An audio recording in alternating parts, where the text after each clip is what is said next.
نجار صاحب یہ جو رمضان گزرا، چونکہ آپ تو خیر اس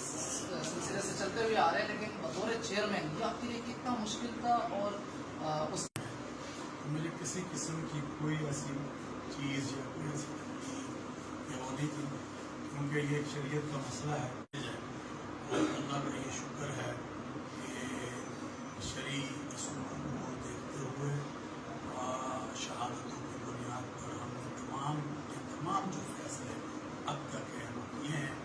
ایسی کون سی رکاوٹیں ہیں جس کی وجہ سے یہ کمیٹی پشاور میں اور بالخصوص مسجد قاسم علی خان، چونکہ اکثر عید کے موقع پر ان کا نام بھی آتا ہے، تو وہاں کیوں نہیں منعقد کی جا سکتی ہے؟ ایسی کیا رکاوٹیں درمیان میں آئی؟ آپ کو یہ خوشی ہونی چاہیے کہ 20 سال کے بعد الحمدللہ ہم نے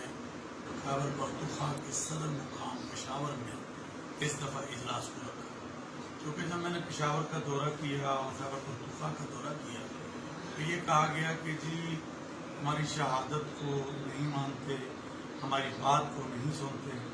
تو میں نے اس وقت یہ فیصلہ کیا کہ اب مرکزی رویت ہلال کمیٹی کا جو اجلاس ہے، کیونکہ ہمارا مرکزی اجلاس پہلا رمضان المبارک کا تھا، تو ہم نے وہ صدر مقام پشاور میں رکھا۔ اس کا فائدہ یہ ہوا کہ جب ہمارا اعلان ایک ہوا پورے پاکستان میں اور اسی کی تائید پھر ہمارے قاسم علی خان مسجد سے بھی ہوئی، تو میں یہ سمجھتا ہوں کہ اس سے ملک کے اندر وحدت پیدا ہوئی۔ آج آپ خیبر پختونخوا میں جا کر یا بلوچستان میں جا کر کسی گھر سے پوچھ لیں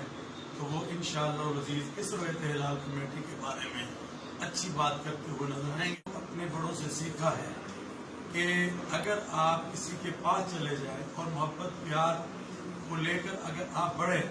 تو شاید دوسری طرف سے بھی آپ کو محبت مل سکتی ہے، اور یہی ہوا جب ہم پرزئی صاحب کے پاس گئے یا پاکستان کے تمام مسالک کے علماء کے پاس گئے، ہمیں محبت ملی، اور الحمدللہ آپ نے دیکھا کہ ان فیصلوں میں بھی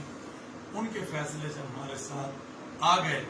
تو انہوں نے پھر ہمارے فیصلوں کی بھی تائید کی، تو اس سے پورے پاکستان میں ایک خوشی کی لہر تھی۔ تو ہم نے تو کبھی انکار کیا ہی نہیں۔ ہم کہتے ہیں کہ سائنس جو ہے وہ اگر ٹیکنیکل سپورٹ ہمیں دینا چاہتی ہے اور ہمیں کرنا چاہتی ہے تو ہم اس کی ضرور لیں گے۔ ہم نے تو اپنے ساتھ ممبر بھی وزارت سائنس کا نمائندہ بھی رکھا ہے، محکمہ موسمیات کا نمائندہ بھی رکھا ہے، محکمہ سپارکو جو ہے ان کا نمائندہ بھی ہمارے ساتھ ہے۔ مولانا زکریا صاحب جانتے ہیں کیونکہ ہمارے مرکزی رویت ہلال کمیٹی کے ہم رکن ہیں کہ ہمارے ساتھ ماہرین بھی ہیں اور پورے ملک کے مقتدر جو مکاتب فکر کے جید علماء کرام بھی اس میں موجود ہیں۔ اور پورے ملک میں ایک اور بات آپ کے سے میں کرنا چاہتا ہوں کہ پورے ملک میں زونل کمیٹیاں بھی ہماری ہیں، ڈسٹرکٹ کمیٹیاں بھی ہماری ہیں، تو ہمارا پورے ملک کے لوگوں کے ساتھ رابطہ رہتا ہے۔ ابھی جو فیصلہ ہم نے ذوالحجہ کا کیا ہے اس پہ ہم نے پورے ملک کی زونل کمیٹیوں سے رابطہ کیا اور فونوں پر لوگوں سے رابطہ کیا، تو معلوم ہوا کہ کسی بھی جگہ پر پاکستان میں اور کسی بھی مقام پر